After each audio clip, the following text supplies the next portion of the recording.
Olá, tudo bem? Vou esperar um pouquinho minhas colegas. E hoje eu vou. Oi, boa noite. Enfim, eu fiz uma série denominada Oilane, Criança Não É Mini Adulto. A Conceição já acabou de entrar e eu comecei com uma colega Patrícia, depois eu fiz com um educador físico Elton, com a pediatra doutora Ana, fiz com a fisioterapeuta Lani, que está aqui. E hoje eu encerro aqui com as minhas colegas Conceição e Fabiana, ó, que trabalham comigo lá no grupo da dor pediátrica. Boa noite, Érica, tudo bem? A Érica sempre curte todas as postagens, está sempre acompanhando. Minha amiga! Tudo bem, Rê? Que delícia!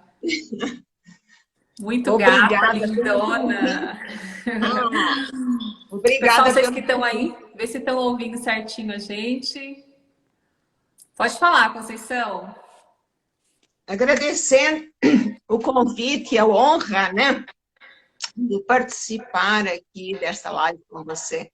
Ai, a honra é toda minha. Estou muito, muito feliz. Eu estou Muito com muita mesmo. saudade, a ver se a gente se vê amanhã, né? Tomara. Amanhã Se cedo a Deus gente tem quiser. grupo da dor. Estão esperando a Fabi entrar. Enquanto ela não Uhum. entra, Conceição, me conta um pouquinho como que você parou nessa história da dor aí. Aproveita para a gente contar um pouquinho para quem já está aqui com a gente. Pessoal, Oh, vai mandando os convites para a gente deixar essa live bem movimentada. o que você perguntou, Rê, não ouvi? Sobre como que você começou a estudar dor. Como que é a sua trajetória que você começou a estudar dor? Olha, Rê, para ser fantástico, eu comecei a estudar dor há mais de 20 anos, quando eu tive contacto com o Rolfing. Hum,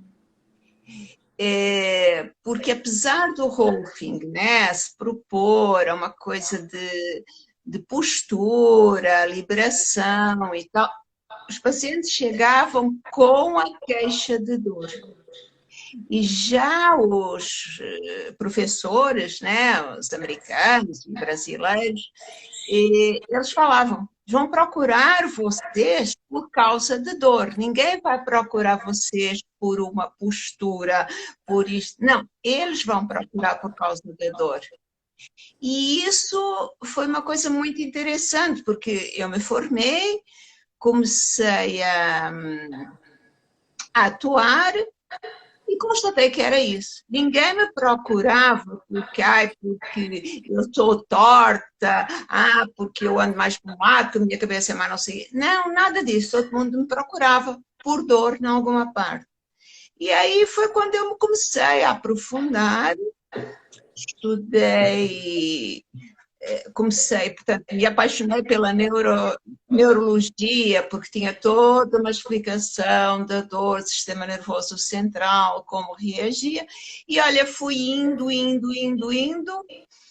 e aí não parei até hoje, não sei quando é que eu vou parar, mas enfim. que bom, né? Que você não pare. Boa noite, Patrícia. Falei de você agora há pouco. A Patrícia e a Lani, que já tiveram aqui de minhas convidadas, estão aqui. Boa Muito noite, bom, Patrícia. Conceição. A Fabi entrou, assim que ela pedir para participar, daí ela já fala um pouco. E depois, Conceição, como que você foi parar na dor pediátrica? Na reumatopediatra. É. Então, na reumatopediatria. Então, foi o seguinte, foi muito interessante. Eu conheci, acredito, desde o início, desde o começo dela, ainda como uma ONG e tudo mais. Eu, na época, acho que ainda era rolfista, trabalhava com rolfing, muito longe de pensar em patologia, né? em doença. Com o passar dos anos, eu fui convidada pelo professor Goldenberg, José Goldenberg, para trabalhar na clínica dele como rolfista, onde eu fiquei alguns anos. Entretanto, enfim, acabei, ficou muito forte. Oi, Fabi. Consultório, clínica e tal, ficou um pouco pesado, eu acabei ficando só no consultório. E eu sempre tive, né, Renata, desde os 15 anos que eu faço um trabalho voluntário, né? Então, eu atendia no meu consultório, acho que era a quarta-feira à tarde, eh, pessoas que não podiam pagar. Então, eu deixava à tarde só para atender pessoas, enfim, que não tivessem condições de pagar uma sessão de routing. E com isso, e fui indo. Até que um dia, conversando com a Gisele, né? A Gisele falou e tal, falei, então como é que foi? Acredite. Eu ia ajudando, acredite, enfim e tal. E um dia eu falei, por que não ser voluntária na Acredite? E propus. Aí o professor Cláudio viu o meu currículo e quando viu o meu currículo me chamou. E lá fui eu de voluntária e estou até hoje. Ah, muito legal. Deixa eu dar boas-vindas para a Fabi. A Gisele tá aí, ó. Ela acabou de Ah, é? entrar. Oi, Gi, lembra, Gi, quando eu mandei currículo para você? Seja bem-vinda, Fabi. A Boa Conceição falou um noite. pouquinho dela. Estou muito feliz com vocês duas. Gente, ó, tem muito tempo que eu chamo elas, elas ficam se esquivando de mim. Hoje não teve jeito. Estou muito feliz mesmo que vocês estão as duas aqui. Fala um pouquinho de você, Fabi. Você vai até o fim, né? Na Eu vou. última, você nos pegou. Eu sou bem insistente. É a nossa sorte, né, Fabi? Exatamente, exatamente. Ela não Fala aí, desiste, né? Fabi, um pouquinho de você. Como é que você foi parar na reumatopediatria? Como é que você foi parar atendendo criança? Então, boa noite, Conceição, boa noite, Rê. Hoje a gente tá como se estivesse no nosso consultório lá, não acredito, para conversar. Então, assim, eu vim de Maceió, Alagoas, então vim para São Paulo para fazer especialização em reabilitação, em terapia da mão e reabilitação do membro superior na Unifesp. E aí, a partir disso, eu conheci a Reumato, onde eu fiz a especialização também em reumatologia, né? Reabilitação em reumatologia. E da especialização, eu fui para o mestrado e hoje sou doutoranda.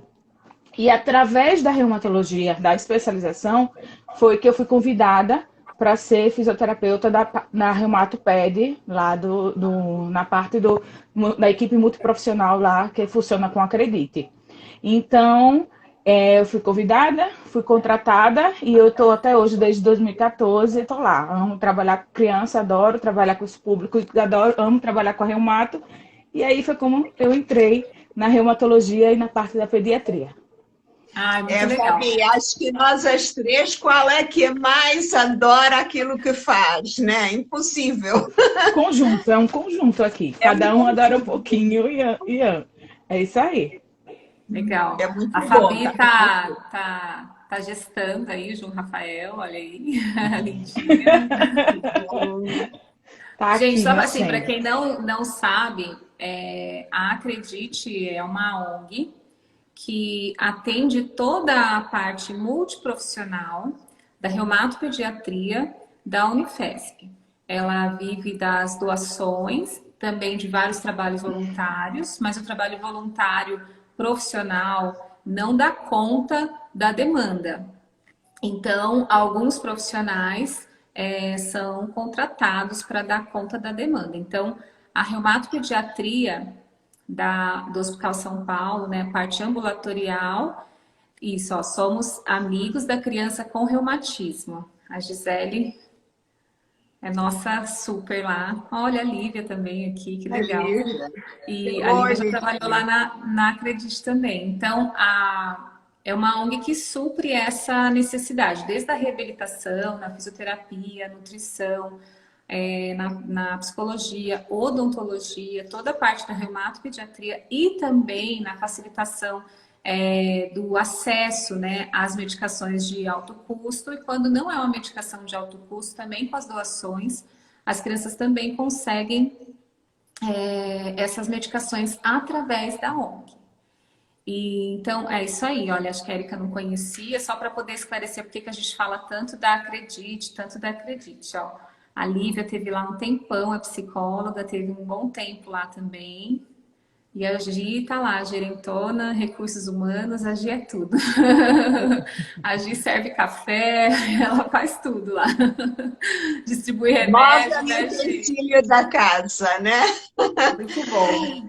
Aí eu queria, na verdade, que a gente falasse de algumas diferenças, né? E assim, pontuasse algumas questões diferentes que a gente tem entre os adultos e as crianças, né? Porque essa é a minha intenção nessas lives todas, porque eu acho que as pessoas precisam ter um pouco mais de esclarecimento que a fisioterapia na pediatria, ela não é só neurologia, não é só cardiologia e pneumo, né? Não que eu não tô diminuindo as outras áreas, é só para a gente saber que existe um leque muito grande. Para a gente saber desse leque, a gente precisa conhecer algumas doenças, né? Então, ó, a Gi colocou aqui o site, quem tiver interesse em conhecer ou em doar, a gente está sempre de braços abertos, Braços né? abertos, De é. braços abertos, sempre, sempre. É Nunca, isso mesmo. nunca é demais. Nunca, nunca. Vocês Porque podem as acompanhar aqui. necessidades são grandes, né, Rê? Você pode acompanhar no Instagram de qualquer uma de nós, ou da própria Acredite também. É ONG_Acredite, pode acompanhar lá que sempre que tiver alguma campanha, né, a gente coloca. Eu queria dividir em duas partes o nosso conteúdo. E eu queria deixar essa parte da dor pediátrica dos pacientes com dor, das crianças com dor com a Conceição, e as artrites com a Fabiana, apesar de que nós três trabalhamos em todas as áreas, né? A gente reabilita as crianças de todas as áreas, mas só para a gente deixar de uma forma mais sistemática, né? Então, eu vou perguntar primeiro para a Fabi, uma pergunta que eu escuto bastante, até dos profissionais. É verdade que criança tem artrite, Fabi? Eita, é verdade.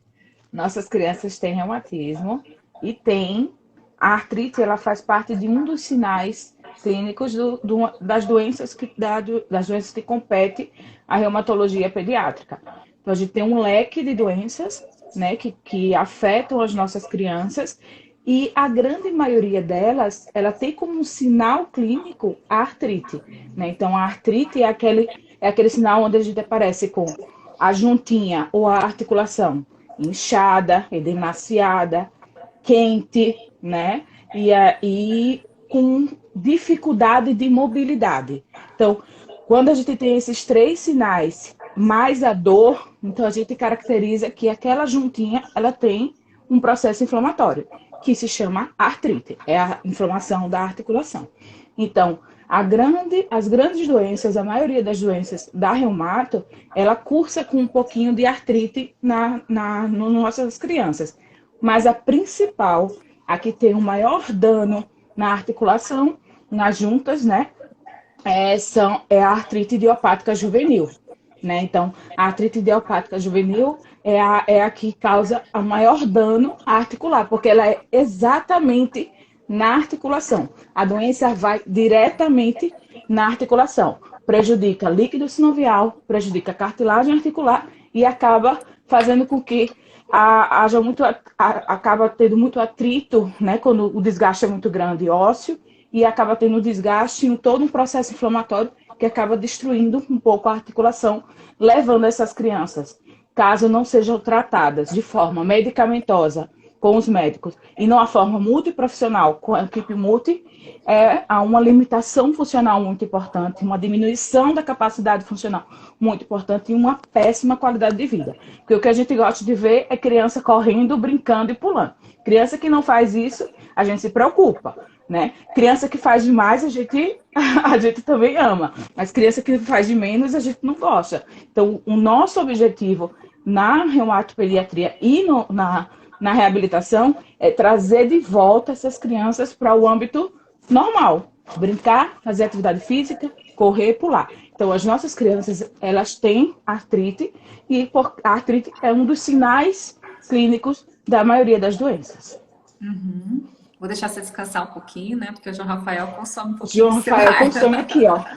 Eu já vou voltar aí, tá bom? E Conceição, criança tem dor, né? E às vezes eu escuto isso também. Muita gente fala assim, é sério que criança tem dor, né? Às vezes vê alguma postagem e tal, e tem gente que fala com um tom surpreso, né? Porque não tem essa noção. E tem gente que fala com um tom de dó, e tem gente que fala porque já experimentou isso, né? Então, as crianças têm dor como doença de base. Como que é isso, assim? Você podia explicar para a gente um pouquinho? Posso, sim. Bem, a dor, normalmente, como você diz, as pessoas acham que a criança não tem dor. E que quando está queixando de dor é porque é manha ou porque quer ter algum ganho secundário, e não necessariamente. A criança, ela pode ter uma dor musculoesquelética idiopática. Que seria, Renata, assim, para que é uma amplificação dolorosa, né?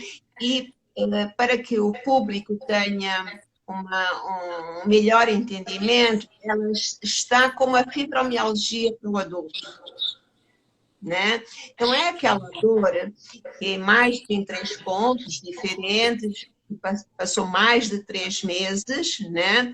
E começa a doer o corpo todo. E com isso, a criança começa a não ter vontade de se movimentar, a não ter vontade de comer. Aí a família toda vê dor, leva ao médico, o médico olha, faz exames clínicos, faz exames de laboratório, não acha nada. Ah, não, mas ele não tem nada. Então, se não tem nada, é manha. E não necessariamente, né? Está aprovado, temos estudos, como você sabe, em que nos mostram que grandes procuras em ambulatórios e prontos socorros, emergências, salas de emergência, são de queixas de dor, tanto de crianças quanto de adolescentes. Tá? Uhum. Então, a dor não é para ser desprezado. E essa dor, ela varia de indivíduo para indivíduo, como no adulto. Tudo vai depender do limiar de dor da criança, da sua resistência. E tem uma série de fatores envolvidos. São fatores ambientais, podem ser fatores psicológicos, emocionais, pequenos traumas, que de repente a criança machucou um braço, começou a ter uma posição antálgica e com isso acabou gerando dor num outro ponto. Pode estar relacionado à hipermobilidade, a uma fraqueza muscular. Então, quando a criança nos chega com a mãe, com o acompanhante, com essa queixa da dor, é importante, e nós fazemos muito bem isso, as três, né? Uma anamnese extremamente, não vou dizer rigorosa, mas com bastantes pormenores. Então, além do exame... Minuciosa, né? Minuciosa. Porque além do exame clínico, a gente vai ver as articulações, vai ver o músculo, o trofismo, alongamento, encurtamento, enfim, postura, tudo aquilo, como a criança anda, como não anda, como é que é o caminharzinho dela. Nós precisamos ver também as atividades da vida diária dessas crianças. Que eu acho, Renata, que é uma coisa que ainda não está tão difundida na nossa área. Nós, as três, fazemos muito bem isso. É uma verdade. Então, a gente vê como é que é o sono, como é que é a alimentação, a que horas a criança deita, a que horas a criança levanta, se ela fica muito tempo no celular. Enfim, como é que é essa vida da criança no seu dia a dia, como é que é o ambiente da casa dela. Então, ela é multifatorial. Então, a gente não pode dizer que a dor musculoesquelética idiopática, de facto, ela é idiopática por quê? Porque não existe uma doença de um órgão que seja responsável por esse sintoma, por essa queixa. Né? Então, ela não tem uma razão aparente, né? Algo que a gente possa palpar, mas sim um conjunto de fatores que, de facto, levam a esse mal-estar e a essa má qualidade de vida. Então, é extremamente importante se levar em consideração essa queixa.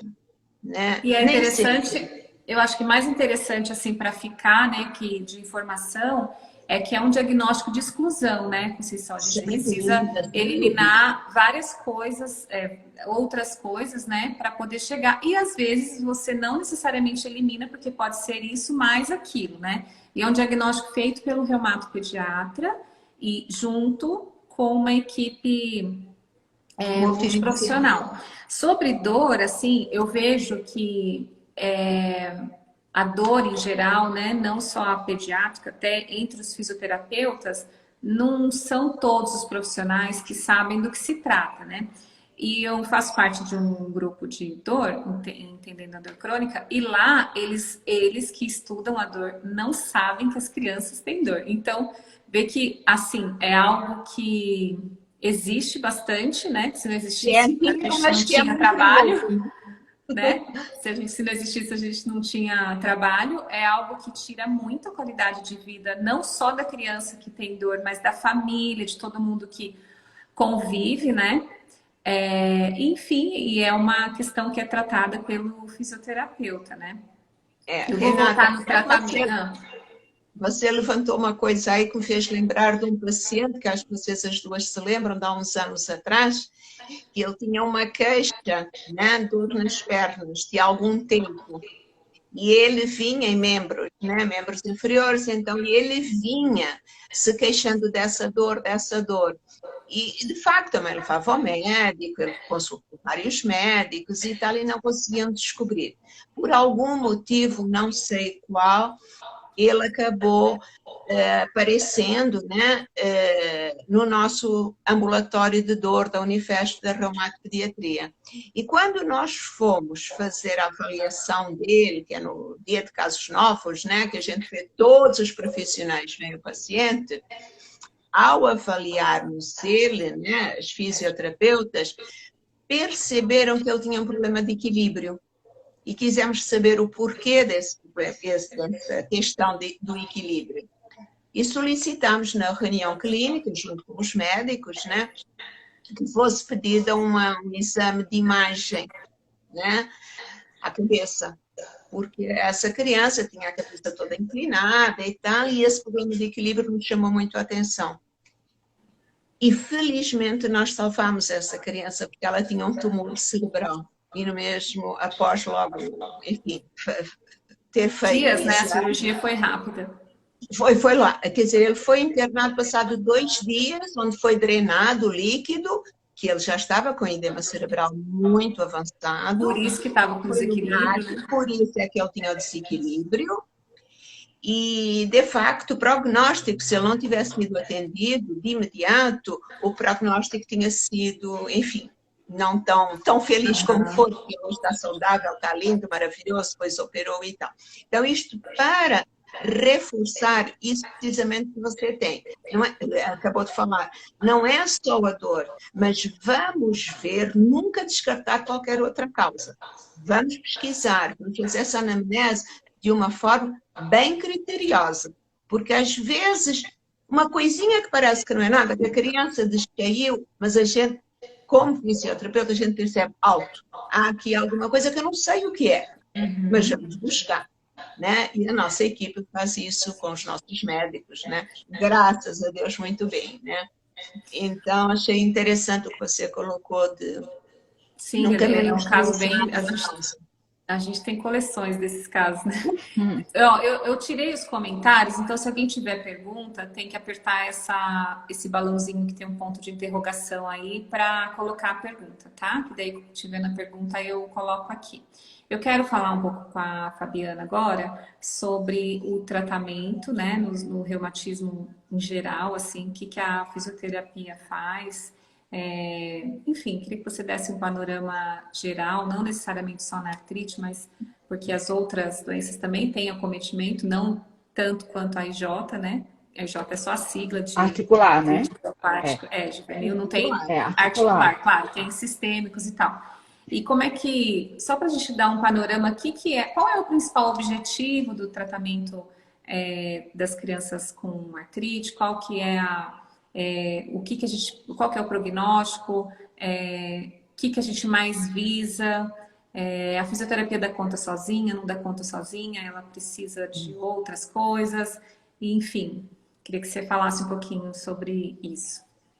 Eu sempre falo para os nossos pacientes que a fisioterapia ou o movimento, né, é um braço do tratamento. Né? Por isso que a gente tem uma equipe muito profissional. Porque não teria lógica a gente não ter ter uma equipe muito profissional e esse não fazer parte do dia a dia ou da vida dessas crianças. Então, assim, a equipe multiprofissional, esse leque que a gente tem, então faz parte de cada um tem um braço e acaba fazendo com que isso ajude no tratamento global do nosso paciente. Principalmente, precisa do tratamento médico e medicamentoso, porque se a gente não tira o que está causando, né, ou senão a gente não atenua aquilo que está causando, a gente não vai conseguir reabilitar o nosso paciente. Né? Se é um paciente que tem artrite idiopática juvenil, ele precisa entrar com tratamento medicamentoso, diminuir o processo inflamatório, porque essas crianças elas chegam bastante inflamadas para a gente e por isso ficam mais sedentárias do que são, porque nossas crianças hoje em dia elas são um pouco mais sedentárias, então elas ficam mais sedentárias e acabam gerando uma série de complicações para esses pacientes, como limitação de movimento, perda de função, como caminhar, eles deixam de andar. Eu pego crianças que estão na transição do engatear para caminhar e eles não conseguem fazer isso, não conseguem fazer essa transição porque tem uma artrite ou tem dor na articulação. Então a gente trabalha com esses pacientes para conseguir devolver essa perda funcional.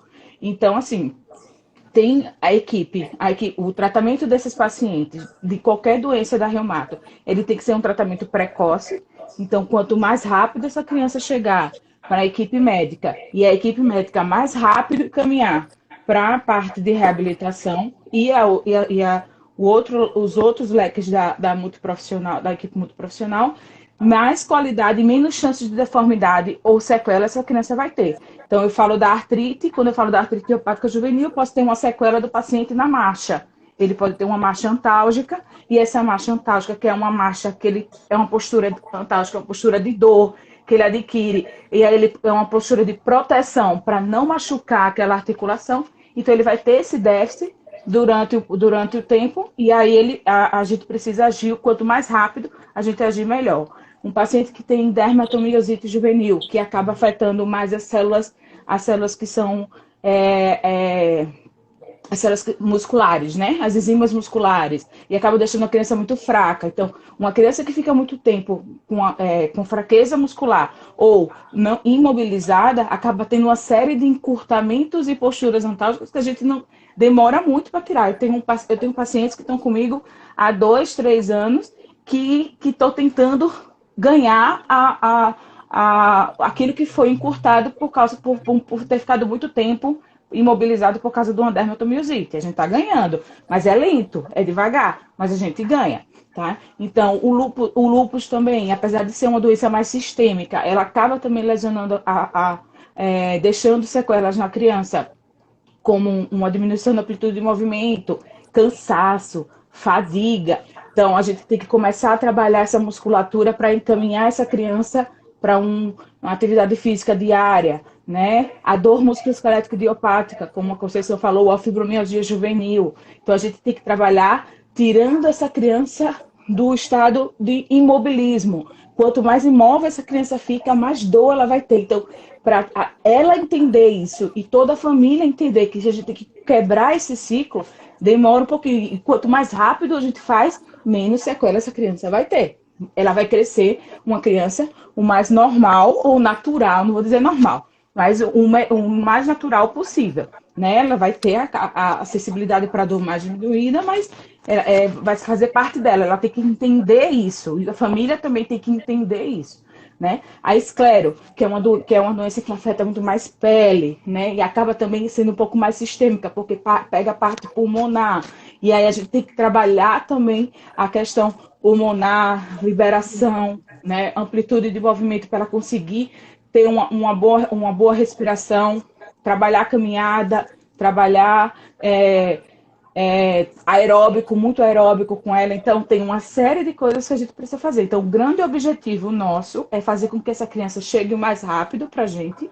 E aí, educar essa família. Eu acho que a parte educacional, ela tem que fazer parte, tem que ser o primeiro objetivo da gente. Então, a parte educacional, ela entra com proteção articular e conservação de energia, ela entra mostrando à criança o que ela pode e o que ela não pode fazer. Depois disso, ela entra com a parte da reabilitação, exercício com a gente, exercício em casa, atividade de casa, dentro do consultório, e juntamente com toda a outra parte, a parte médica e a equipe muito profissional. Se precisar de um apoio psicológico, porque essas crianças são crianças que são muito pequenas e não entendem o que está acontecendo. Ela tem que tomar um monte de medicamento, ser furada toda semana. Então, são crianças que são abaladas psicologicamente. Então, são crianças que acabam ficando um pouco mais gordinhas, porque fica mais tempo parado, então precisa do aporte nutricional. São crianças que têm problemas na articulação temporomandibular, que precisam passar com uma pessoa que seja especialista nessa área, um odonto que seja especialista nessa parte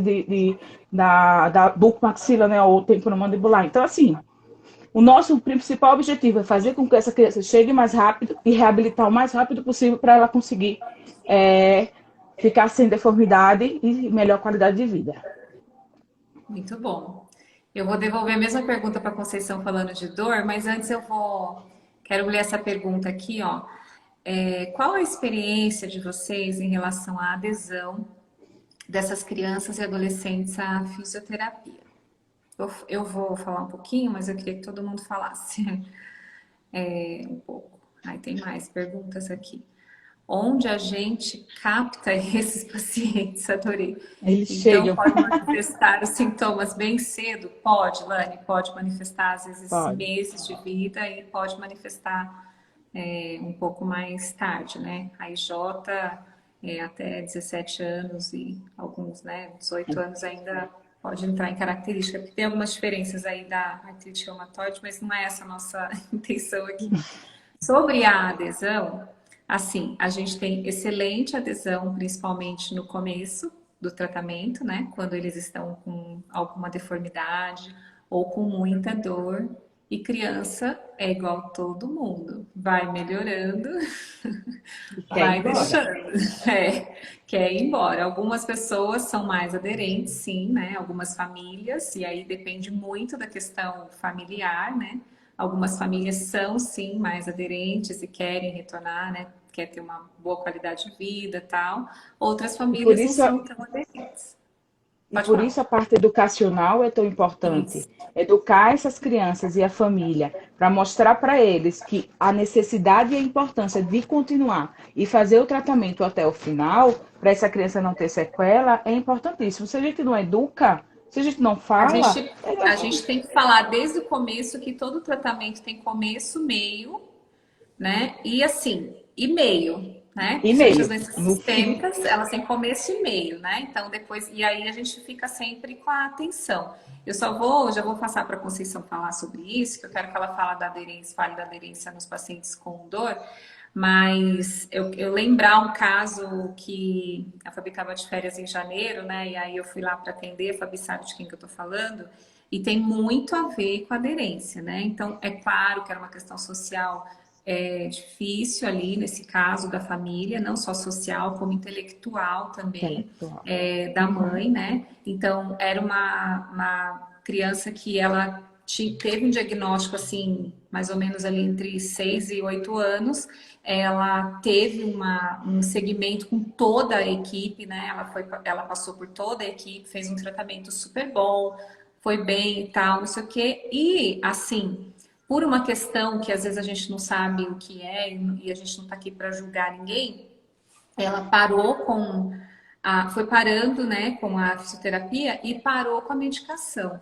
Aí, 18 meses depois, ela voltou, assim, numa forma muito triste, com 13, 14 anos, e voltou já cadeirante, voltou com, né, com sequelas muito importantes mesmo, né? Assim, ali ela não parou só, então não foi só uma questão da adesão à fisioterapia, né? Mas foi uma questão do tratamento todo. Claro que eu tô falando de um extremo, né? Esse exemplo é um extremo que entristece a gente, não pela condição só que a criança tá, mas porque o tratamento estava disponível para ela, né? Mesmo com toda a condição social dela. Porque assim, para quem tá aqui não sabe, a ONG providencia, gente, até assim o transporte, né? Às vezes em atendimentos online que a gente faz, providencia o chip do celular. Então, é uma questão de querer muitas vezes fazer o tratamento. A questão social, que a ONG mais tenta fazer, é afastar, né, a questão social. Aí a Lani As perguntou também barreiras, onde né? as barreiras todas. A Lani também perguntou onde a gente encontra essas crianças.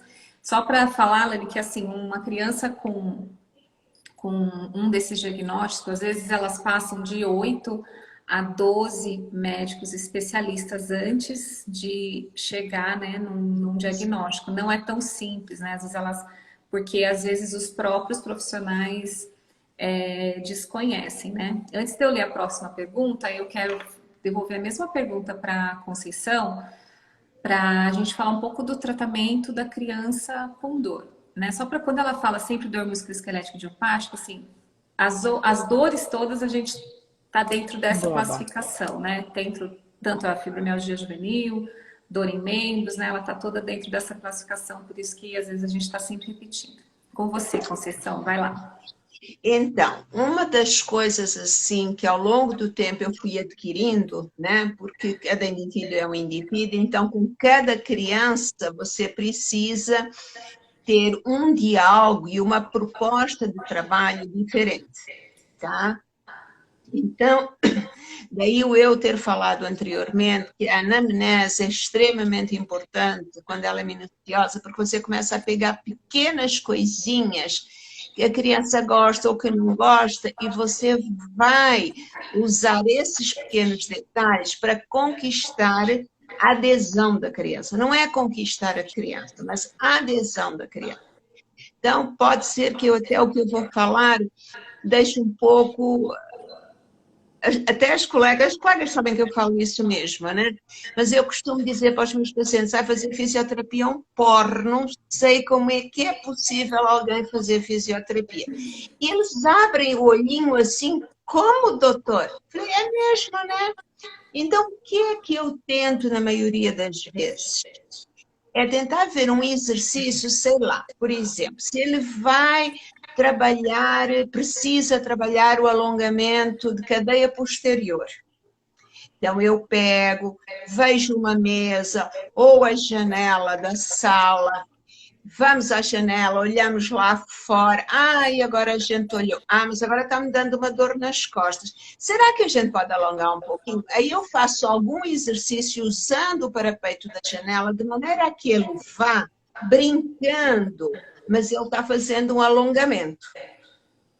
Então eu digo, olha, está a ver? Quando der a dor nas costas, e se você estiver à janela, vendo seus amigos, ou vendo uma menininha bonitinha passar, que tudo depende, a gente tem todas as idades, né? Você pode fazer isso, meio que brincando. Na parte articular, por exemplo, dos pés, das articulações dos pés, no treino da marcha, eu costumo muito mostrar para eles andar em bicos de pés, andar no calcanhar, brincar um pé para cima, outro para baixo, como é que ele deve fazer. Então, a adesão, ela se baseia essencialmente em você incentivar a criança e perceber que ela pode fazer os exercícios sem ter que parar de fazer nada para ir fazer fisioterapia, para ir fazer o exercício. Não, nas suas atividades diárias, ela pode sim exercitar a articulação dela, ela pode sim exercitar o alongamento, ela pode sim exercitar a respiração dela, porque nós temos que trabalhar muito a respiração diafragmática, né? Com todas as nossas crianças. A própria dor te faz contrair, segurar a respiração. Então, você precisa de oxigenação. Então, eu meio que vou fazendo os desenhos, apesar de eu não saber desenhar, então eles morrem de dar risada com os meus desenhos, mas a gente consegue interagir e eles perceberem onde eu quero chegar. Mas o melhor de tudo que eu considero é que eu trabalho muito a consciência corporal. Então, se de repente, qual é a posição que deu dor? Doutora, ontem eu tive dor. O que é que você estava fazendo? Eu estava fazendo qualquer coisa. Então, me diz como é que você estava fazendo. E aí a criança vai se posicionar a forma como ele estava fazendo aquilo que ele falou, aquela ação. E aí eu percebo o que é que ele está compensando, o que é que pode estar machucando. E digo, legal, e te doeu aqui, foi aqui, que doeu, foi. Então, peraí, vamos fazer a mesma coisa, só que de uma ou outra maneira. E vamos ver se é melhor ou pior. Eu não sei, depende, você é que vai me dizer. Aí eu ensino de uma outra maneira, que é a educação do movimento. E aí a criança faz. Doutora, assim não doeu. Oba, pronto, já sabemos. Quando você quiser ter dor, você faz daquele jeito. Quando você não quiser ter dor, você faz daquele jeito. Então, dessa forma, você vai fazendo a educação do movimento e trazendo a criança essa consciência corporal de como ela pode fazer, tendo dor ou não tendo dor, como é que pode melhorar, como é que pode piorar, o que é que ocorre quando ela para de fazer a atividade. Então eu deixo assim, olha, você escolhe, né? Se você quer ter dor ou você não quer ter dor. A escolha é sua, a dor é sua. Então, quando você passa essa coisa, não da responsabilidade que é da criança, mas que o nosso tratamento ele está sempre no tripé, né? É o tratamento que você vai fazer, a criança e você enquanto terapeuta. Os três têm que estar muito bem, não engessados, engrenados, para a gente chegar no final desejável, que é a função, dentro das possibilidades que ele pode. Né? Então, cada criança é uma criança, cada doença é uma doença. Por exemplo, no caso de um paciente, para vocês terem uma noção, e eu costumo até mesmo falar para eles, como nós temos uma equipe, que eles não são obrigados a fazer a fisioterapia comigo. Se eles não gostarem de mim, eles podem escolher qualquer outra colega. Porque aí a gente conversa e a gente troca, porque para nós o objetivo é o bem-estar da criança. Então nós fazemos essa troca muitas vezes. E um dia um pacientezinho que tinha uma esclerodermia, estava iniciando, o bracinho dele estava, enfim, ficando mais fininho e tudo mais, e ele foi para mim. E começámos a trabalhar. Só que além dessa diminuição muscular, ele estava já com uma mancha mais escura na região própria da doença. Ele fez algumas sessões e tal, ele era um menino muito vivo, muito inteligente e tal, e ele de repente virou-se para mim e disse assim, eu não quero fazer mais fisioterapia. Eu falei, por quê? Você não gostou de mim? Não. Eu disse, eu gostei. Eu falei, porque tem as outras colegas, lembra do que a gente combinou? Não, eu gostei. O que acontece é o seguinte, eu vim aqui porque eu achei que você ia tirar esta minha mancha do braço. A mancha não está sumindo? Então eu não vou continuar. Para que eu estou vindo aqui? Eu olhei para ele e falei, gente, que bobagem eu fiz. Eu não expliquei para essa criança que a fisioterapia não ia tirar essa mancha. Ela iria fortalecer o musculozinho dela. Ela iria dar função ou evitar que ele perdesse a função. Enfim, de todo o tratamento não estávamos atrás da tirada da mancha. Eu não expliquei isso para ele. E era a expectativa dele. Era o que ele estava querendo. Ele queria lá saber se o braço era mais magrinho ou menos magrinho. Não. Ele não queria a mancha. E então a gente acabou perdendo esse paciente, né? Claro, depois fomos perdendo na adesão, né? Não perdendo na adesão. Não, paciente. Perdemos no sentido assim, de eu, não, no meu trabalho. Mas aí falámos com o médico, e a coisa foi contornando, e depois ele seguiu com o tratamento medicamentoso e com o outro, enfim. A questão médica foi resolvida e ele continuou como nosso paciente. Então, eu acho que a adesão tem muito a ver com a comunicação. Quando você olha olho no olho deles, você não é a doutora que está em cima que sabe tudo. Não, eles nos ensinam muita coisa. E quando eles nos ensinam alguma coisa, a gente fica super feliz. Ou mesmo que a gente já saiba, às vezes a gente faz que não sabia, fala, ai, mãe do céu, não sabia. Então, essa coisa é aí que você vai ganhar o teu paciente. E por incrível que pareça, gente, eu posso até dizer, até com adultos no consultório nos acontece isso, né? É uma questão de alinhar as expectativas, né, De Conceição? alinhar as expectativas. Sem dúvida. Deixa eu partir aqui para as perguntas, que eu falei que era só 40 minutos, a gente já está 45 falando aqui. Olha, a Érica Você me falou chamou? assim, em relação... Hã? Você me chamou? Chamei, Eu não né, tenho essa então. dúvida. Com relação ao quadro sintomático da criança epilética, acho que ela quer saber essa questão, né, do trato das crianças e controle de medicamento.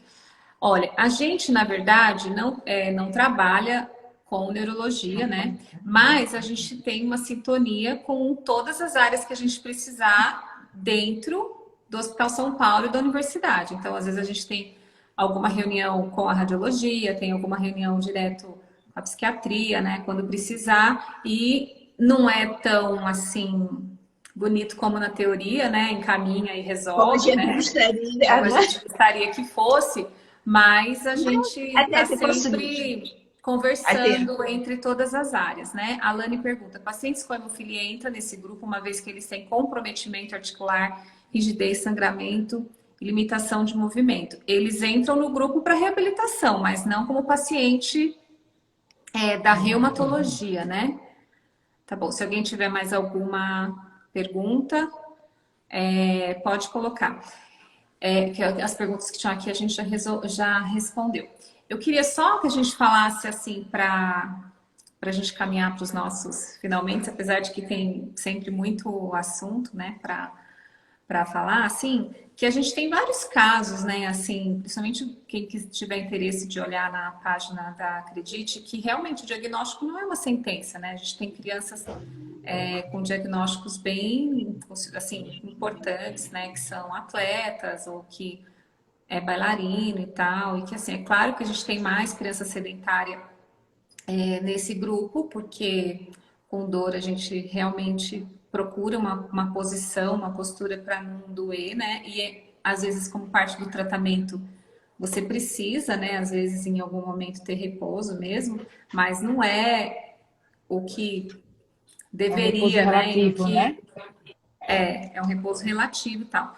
Fabi, eu queria que você falasse um pouquinho sobre isso, sobre essa linha aí que a gente tem, tipo, desde o ciclo do não movimento, o repouso relativo, até a gente entrar com atividade física e ir pro normal, né?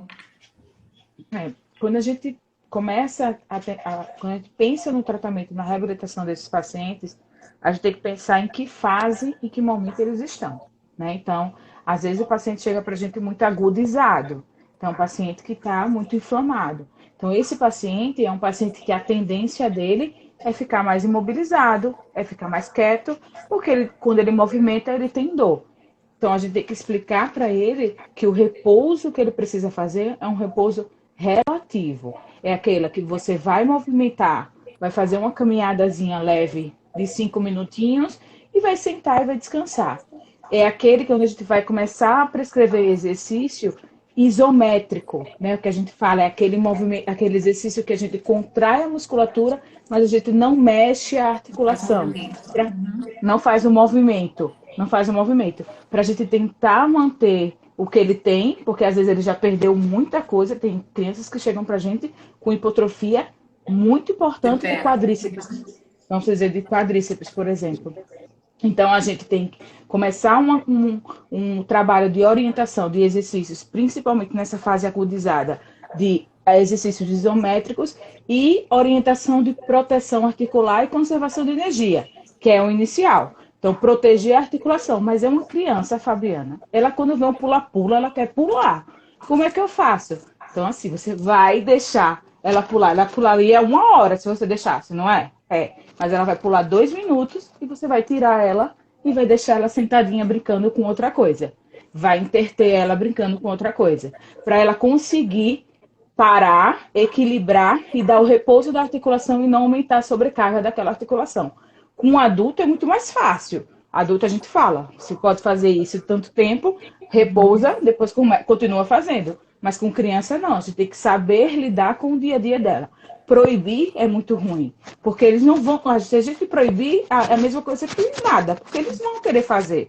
Né? Eles vão querer correr, eles vão querer brincar, mesmo que de manhã acorde com aquela rigidez matinal de 2 horas, 3 horas, mas quando chega na parte da tarde, ele quer ir para o parquinho, ele quer ir para a escola, e aí ele quer brincar e quer correr. E aí a gente tem que saber intervalar, mãe. Ele pode, mas é um tempo relativo. Ele vai fazer com pouco tempo e depois ele vai fazer alguma coisa sentado, um alongamento, uma brincadeira mais sentadinha, para poder repousar aquilo que ele fez.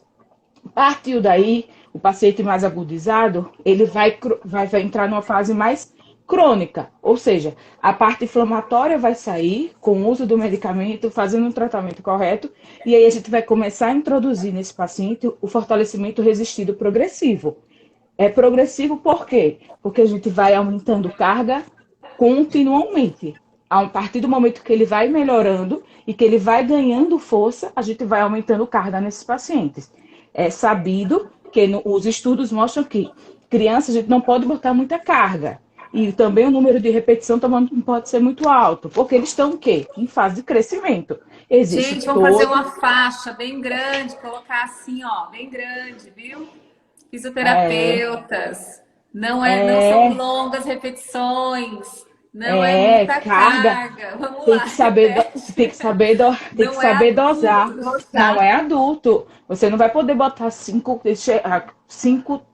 quilos ou 4 quilos ou 3 quilos numa criança de 5, 10 anos para fazer 15, 20 repetições de um exercício. Né? Então, assim, a gente tem que ir progredindo. A literatura fala que você tem que começar com 8 repetições, no máximo 15 repetições naquele paciente. E assim, ele vai progredindo, você vai progredindo de exercício. Então, assim, botou aquela carga, já foi suficiente para ele, progride, muda o tipo de exercício, vai para a cadeia cinética fechada, cadeia cinética aberta, trabalha com o paciente em pé, trabalha com o paciente com propriocepção. Então, assim, desestabilizando, porque você acaba recrutando mais fibras musculares. Então, assim, a gente vai progredindo com esse paciente. Na literatura, existe Pilates é bom para pacientes que têm, na verdade, para pacientes que têm artrite idiopática juvenil. A hidroterapia é boa para pacientes que têm artrite idiopática juvenil. Caminhada para os pacientes que têm as outras doenças, como fibromialgia juvenil, dor musculoesquelética idiopática. Que mais? Exercício de fortalecimento do core, né? Para ganho de massa muscular, ganho de massa óssea, já tem na literatura artigo que fala que é bom, que ajuda esses pacientes. Então, assim, a gente tem um leque, a gente não só tem que fazer cinesioterapia ou botar o paciente deitado e botar um monte de carga e progredir só com carga, aumento de carga com ele. A gente pode progredir fazendo outro tipo. E aí, a partir daí, o paciente foi melhorando, aí você vai migrando o paciente para uma atividade física que ele goste, e da atividade física que ele gosta, ele vai para a vida normal. E aí vai virar atletas, porque a gente tem pacientes nossa, não acredito que são atletas, né? São judocas, né? Então, vai partir para aquilo que ele gosta de fazer. Mas ele tem que entender que a musculatura dele tem que ser uma musculatura mais forte para conseguir segurar caso ele tenha uma nova remissão da doença, uma crise da doença. E aí a musculatura dele vai estar forte, ele não vai perder tanta força e não vai sobrecarregar tanta articulação que está prejudicada. Então a gente tem que pensar a partir do princípio como ele chega com a gente. Chegou numa fase mais aguda, vamos pisar no freio. Mas está ganhando, vamos aumentar a carga. Mas vai aumentar muito? Não, a gente tem que pensar que é uma criança. A gente tem que começar, tem que guiar porque é uma criança. E é isso. Fala aí, Fabi, só uma coisa última, só que eu acho que é importante, tudo aquilo que você falou, extremamente importante, e assim, que o paciente, por exemplo, se tiver uma articulação acometida, não é só aquela articulação que a gente vai olhar e a musculatura à volta daquela articulação, porque o indivíduo não é só uma articulação, o indivíduo não é Exato. só um segmento. Porque tem artrite na mão direita, só vai trabalhar a mão direita, o braço direito, o membro superior direito. Não, precisa trabalhar esse conjunto muscular como um todo, até Exato. para ele poder, se houver uma reincidência da doença e tudo mais, ele estar de facto devidamente fortalecido, né? Muscularmente, e não exigir tanto dessa articulação, né? E Exatamente. até trazendo para a dor, né, Conceição, assim, às vezes eu já ouvi essa pergunta, né, por que a gente trabalha tanto a postura, né, e o alinhamento de forças, né, com o paciente de dor? Porque a gente tenta afastar todo e qualquer motivo que tem dor, Qualquer né? específico, Qualquer né? um, porque ele tem a dor como doença de base, mas ele também tem uma amplificação de alguma outra dor que ele teria. Então, se Sem tem uma dúvida. questão postural, vamos afastar, por isso que a gente sempre trabalha o equilíbrio, né? E você faz isso com o Rolfing lá e tal. Pode E, falar. Fabi, eu acredito que esse estudo que você se referiu do core, do fortalecimento do core, pode estar muito bem relacionado no ganho da massa óssea, estar muito bem relacionado, é uma percepção minha, pelo que você falou. Precisamente, se você tiver um core fortalecido, você tem um alinhamento de acordo com a força da gravidade. Então, você gasta menos energia, o efeito da força da gravidade ele passa a ser essa força, movimento só, por si só, e aí vem o ganho da massa óssea. Então, eu acho que pode estar uma coisa relacionada com a outra. Vocês não acham? Sim, você tem mais condições de lutar contra a gravidade, né? Mesmo porque postura é um arranjo para que você lute bem contra Sim, a sim. gravidade, né? Independente do Contra que a tenha, qualquer criança, mesmo que ela não tenha nenhuma dessas criança, questões que a gente adulto, está seja falando. o que for. O que eu estava me referindo era ao fortalecimento do core, porque Uhum. muitas vezes se fica naquele fortalecimento da musculatura mais externa e se esquece do core. E quando o core é o eixo, né? Então, achei super interessante isso que você colocou, Fabi. A gente já quase uma hora, eu quero encerrar antes de dar uma hora. Eu só queria contar um caso, né, para exemplificar isso da educação, né, em dor e do movimento.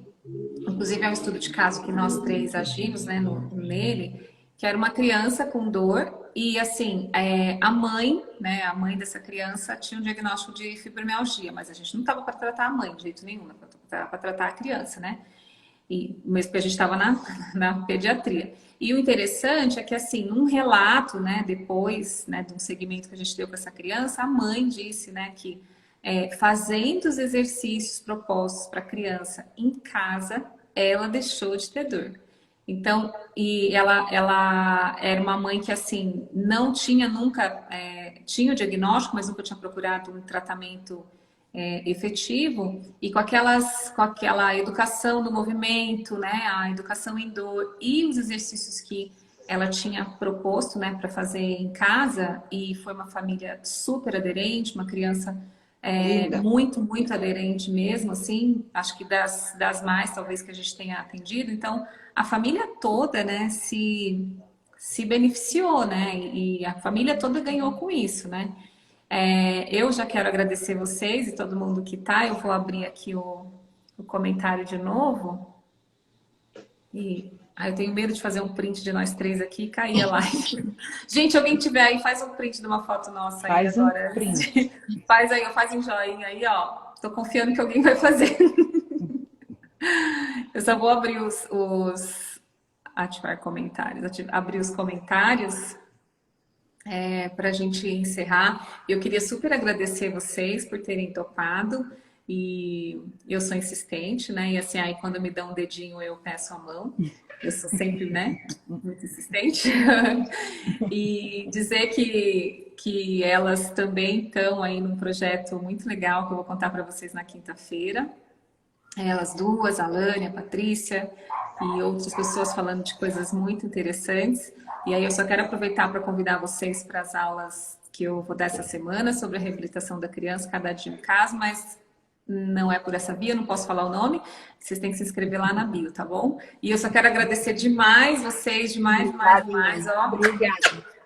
devo Obrigada. uma Eu que agradeço caneta muito. de ouro para todo mundo. Ó, o pessoal tá falando, Obrigada. parabéns, então é muito importante.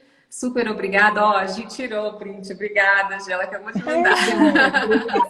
Obrigada, gente. E amanhã cedo a gente se vê lá nos novos. Amanhã cedo a gente se vê.